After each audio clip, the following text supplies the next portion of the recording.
Hello everyone, welcome back to my channel. My name is Hayley and thank you so much for allowing me to join you on your journey today.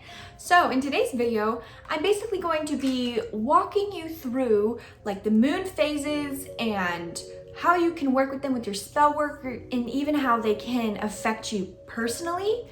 So I want to start off, yes, I know I'm not in my usual space, so sorry if it's more echoey or anything like that.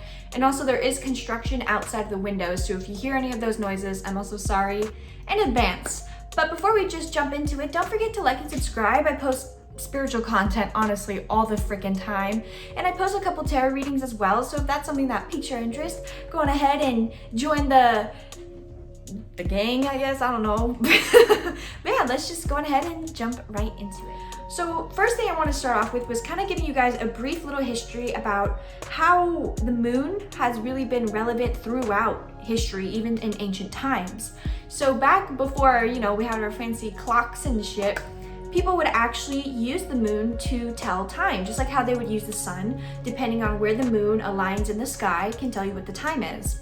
People would also use the moon for like knowing when to harvest. So the harvest moon it's either the past full moon that we just had on September 2nd or it's the next moon. But basically they would know when the harvest moon is because that's when you would harvest your crops. That's the perfect time to take in those things. Another thing I want to talk about, kind of like the history, is that many religions and traditions have used the moon for specific ritualistic things. So not just occultists, not just witches and people like that, but also you can see that reflected in the Chinese calendar. The Chinese New Year is on a full moon. It's related to the lunar cycle, as well as Ramadan is related to the lunar cycles as well. So it's not just witches and other occultists who use the moon phases. Many religions throughout time have used the moon because the moon carries very powerful energies. And something I want to point out is if you're kind of skeptical about how, the moon doesn't really affect us or the moon doesn't give us energy, let me just put it this way.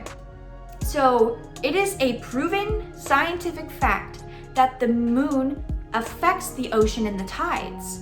So with that being said, why wouldn't the moon affect us as well? The full moon affects not only the ocean and the tides, but also different animals around the world. So with that being said, the human body it is 60% water. So if the moon can literally affect the tides of the whole entire ocean, the thing that makes up pretty much all of planet Earth, why couldn't the moon's energy affect us with only 60% of water in us? Just a little bit to think about. So I want to start off with each moon phase carries different energies with it that can assist you in spell work. In fact, most moon phases has specific spell work you can do with that moon phase. However, I want to point out spell work is completely up to you. If you want to do a manifestation, you don't have to wait for a particular moon phase. If it feels right within your soul to do that right then and there, then girl, please go ahead and do it. And I also have my notes here, so if you see me looking down, that's what's happening.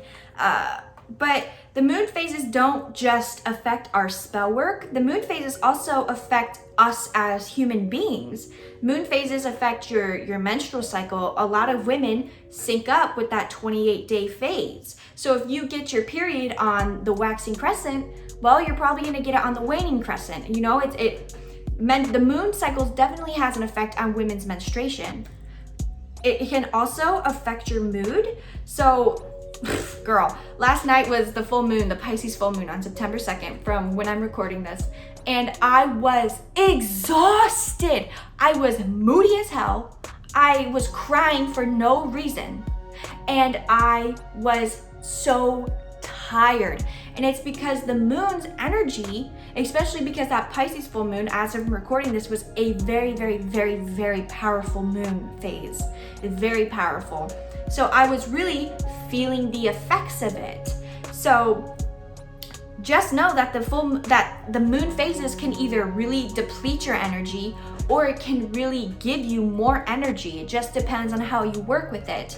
So as you can see, I'm out of my element. So when I'm in my little layer of my room, I I can handle the energies a little bit more. But because I'm in a different environment, I was like, holy fuck, like I was just getting so messed up from that full moon. So know that the moon does affect your moods as well. All right, so now let's get into the fun part, the whole reason why you're here, the phases of the moon and how you can work with them. So the first phase I'm going to start off with is the new moon, also known as the dark moon. The new moon occurs when the sun and the moon actually meet up and they're perfectly aligned with each other. And when doing spell work based off of the, not the full moon, the new moon, doing spell work based off the new moon, it's really good for setting intentions for new starts, fresh starts, new beginnings, things like that. So let's say you want a new career. Well, you wanted to work with the moon phase in order to get that spell going for you. You would use the new moon because you want a new beginning, a fresh start. The new moon is also great for going within. You know, if you don't want to do a spell per se, you can go in, use the energy of that new moon and go inside of yourself and face those dark things that you haven't really addressed in a very long time. That energy of the moon allows us and comforts us to go on ahead and go inside of ourselves and do those things. The new moon is also great for, like I said, sowing the seeds of your intention. If you really work with each phase of the moon, by the next new moon, you could have pretty much exactly what you were manifesting. New moon is also great for attracting or increasing something that you desire. So let's say it's not a new beginning, but you just want to make more money. A money spell on the new moon would be excellent because you're having like this fresh start of money to come into you. You're clearing the slate of the old energy and allowing this new energy to come in. So the next phase of the moon after the new moon is the waxing crescent. And the waxing crescent is when the moon starts to receive a little bit of light from the sun. And basically the waxing crescent is very good for really establishing those intentions that we had with the new moon. So for example, if you wanted to manifest money, let's roll with this money manifestation idea. So you're trying to get more money, right? So you planted the seed on the new moon. So then on the waxing crescent, you would start to, or you could do a spell to give you that motivation to really set forward and accomplish your goal. This is about not necessarily striving towards the goal, but starting to plan and kind of execute how you're going to achieve this goal or whatever your manifestation was. Another great thing that the waxing crescent is great for is for releasing those old thought processes that really hold us back.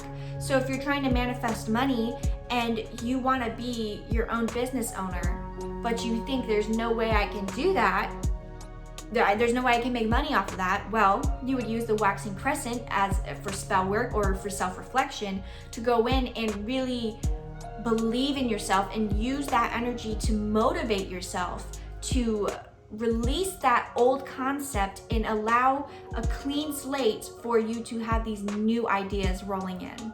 And just like the new moon, it's like the second moon basically. So it's really, really, really, really good to really root yourself in what you want. So if you really are wanting to manifest that money, you would use the waxing crescent to really establish that. It's like new moon, here's the idea. Waxing crescent, now we're rooting this into our life. How am I gonna do this? When am I gonna do this? What is the goal, essentially? So the waxing crescent is honestly really great for setting our intention and starting to walk towards it. You know, we set the intention with the new moon, now we take the walking steps towards our goal. So the next moon phase is the first quarter moon. And the first quarter moon is when half of it is lit, but the other half is still not lit. So if you're thinking about symbolism, our manifestations are starting to show, but we still are not too sure on if they are fully going to be what we expected. So some great spell work to do during the first quarter moon is like spell work involving trust and communication with your, I almost said your angels, but your spiritual team and the moon itself. You know, the moon does have energy. She does hear us. She does take our concerns. So give that up to the moon. You know, if you are starting to doubt your manifestations, let's say you did the spell work on the new moon, you did the spell work on the waxing crescent, but you're still a little bit doubting that your manifestations are coming in. Well, that's what the first quarter moon is for. Half of it is known to us, half of it is not. So a really big energy that involves the first quarter moon is trust in letting the universe unfold your manifestations for you. So just like the waxing crescent, the first quarter moon is really great for motivational spells, not only just for keeping the ball rolling on the manifestations you had on the new moon, but also just for yourself in general. First quarter moon is really great for some self-care. So if you're not feeling motivated to go for a walk every day or not feeling motivated to do your homework, the first quarter moon is really great to set those intentions for yourself. It's a great motivator. The first quarter moon wants you to just blow full steam ahead. So the waxing crescent, we're walking, okay, we're figuring out the plan. First quarter, boom, let's go. Let's get this plan in action. We got half that energy of knowing, all right, we got to get going. And that other half of, it's almost like representative of how you need to give up control. First quarter moon, half of it is lit up. Half of it we know. We know what we want. We know what we want to happen. And the other half is dark. So we don't know what will happen, but we need to trust and let it unfold in front of us, okay? So the first quarter moon is also great for letting your manifestations from the new moon really start to blossom. So during this time, running with the money example, maybe you're starting to get more creative about how you can make that money and what you want to get with that money and how to approach the situation how you would like. Because that first quarter moon gives us that creativity to allow us to just jump in and fully feel that manifestation. So next up is the waxing gibbous, and the waxing gibbous is almost a full moon. So it's receiving a lot of energy. That's why, like, if you look outside your window and you're like, oh my God, is that a full moon? It's probably not the full moon. It's probably the waxing gibbous because it is so bright and so full. Now with this moon phase allows us to tweak any last minute things with our manifestation from the new moon. So if you didn't like the way you worded something, this would be your time to go within and kind of nitpick your spell or nitpick yourself and see what you want. So some really great spell works to do on the waxing gibbous is a lot of self-care. A self-care spell, because the full moon is gonna bring some crazy energy to you. And the waxing gibbous is already bringing pretty intense energy as well. So I would highly recommend doing a self-care spell just so you can transmute that energy and take it in and not feel so stressed out. Another thing I would do is, for some spell work, is to remain focused on your goal from your new moon manifestation. Stay focused, really push that intent into this manifestation because it's about to happen. It's about to reveal itself to you. So working with the waxing gibbous, know that the energy is powerful. It's not a bad thing. You just need to know how to work with it.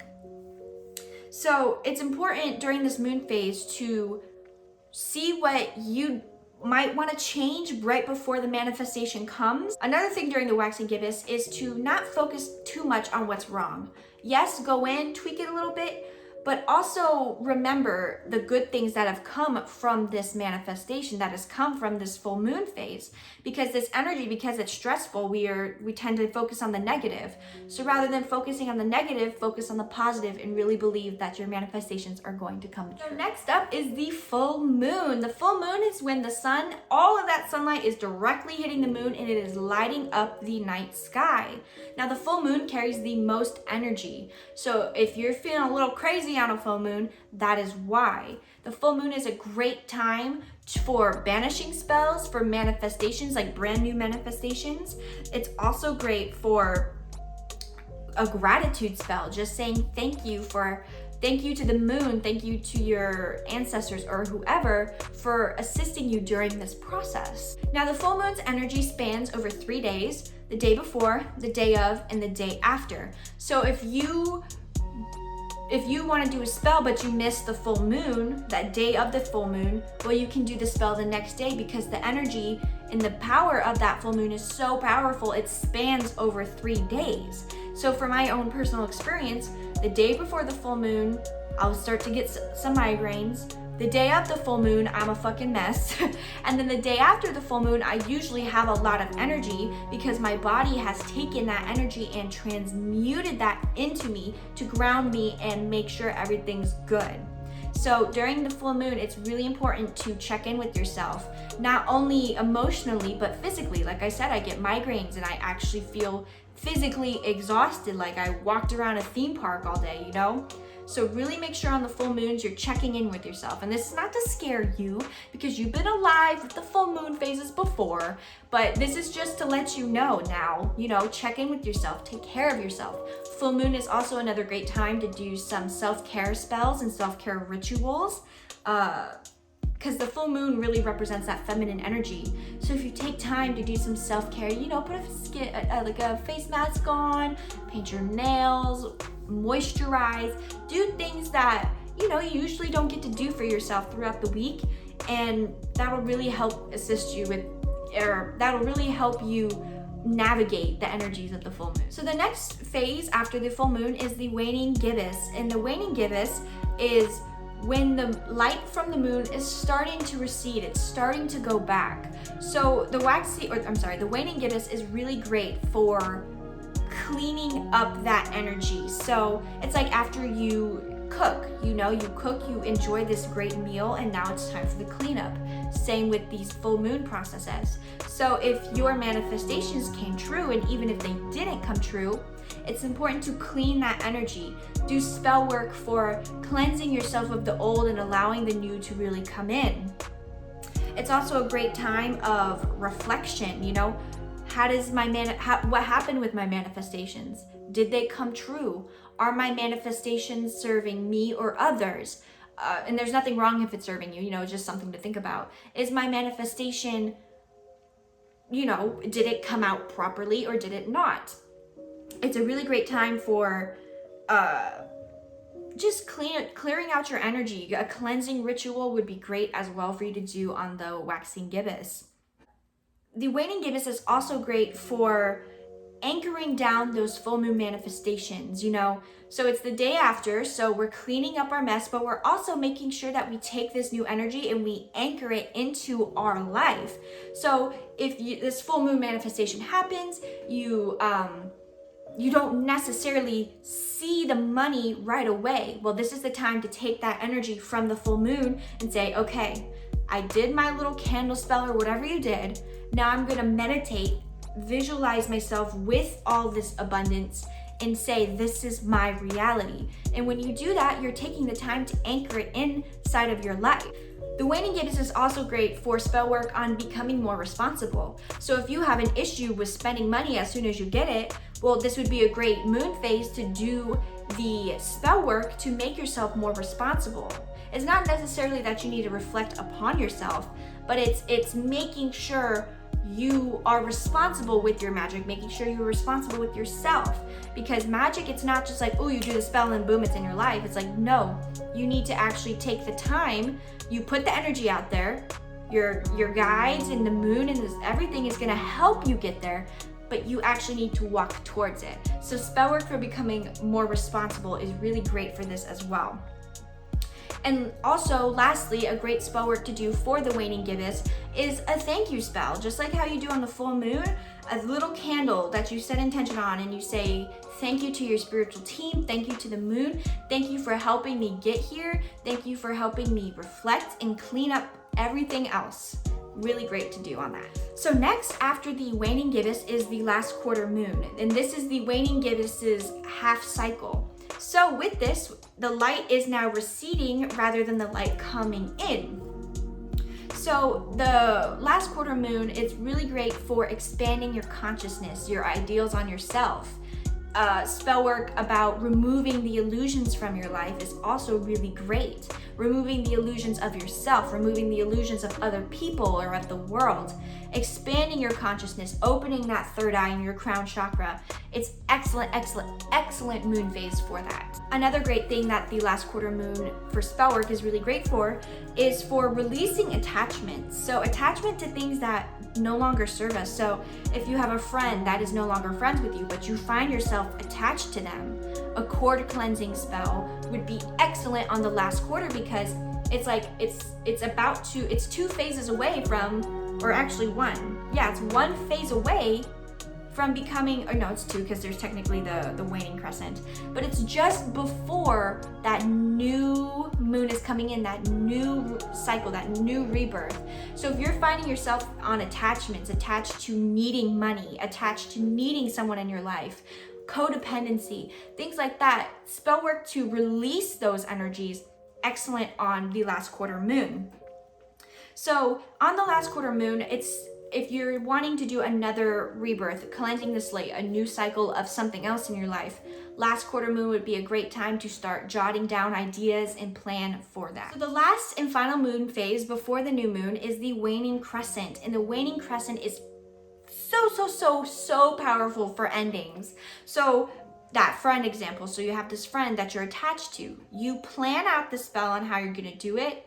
The waning crescent is when you would do that spell. Powerful endings, powerful for releasing what no longer serves you. So doing spells involving those topics are excellent, because the waxing, or I'm sorry, I keep confusing these this whole time.